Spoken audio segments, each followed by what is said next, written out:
যদিও আমরা জানি না যে আপনাকে কারা এমপি বানিয়েছে, কারণ যেই লোক আউযুবিল্লাহ বিসমিল্লাহ ঠিকভাবে পড়তে পারে না, সেই লোক 95% মুসলমান রাষ্ট্রে কিভাবে এমপি হয়। আমরা চাই আপনি এই খেলার প্র্যাকটিসের সাথে সাথে নিজের আচরণ কিভাবে ঠিকঠাক করা যায় এটারও প্র্যাকটিস করেন। কজ আপনি এখন একজন এমপি, আপনি আর আগের খেলোয়াড় নাই, এখন আপনি একজন এমপি।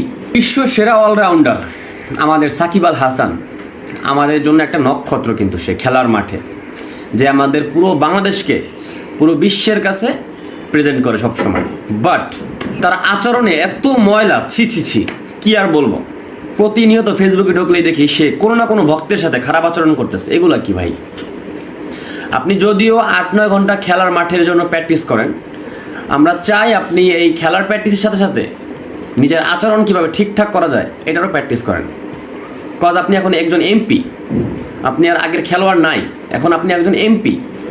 আপনার কাছে মানুষ যাইতেই পারে, আপনাকে সম্মান করে, আপনাকে শ্রদ্ধা করে বিধায় আপনার কাছে মানুষ যাইতেই পারে সেলফি তোলার জন্য। প্রতিনিয়ত আপনি খারাপ আচরণ করেন, আমাদের কাছে অনেক প্রমাণ আছে।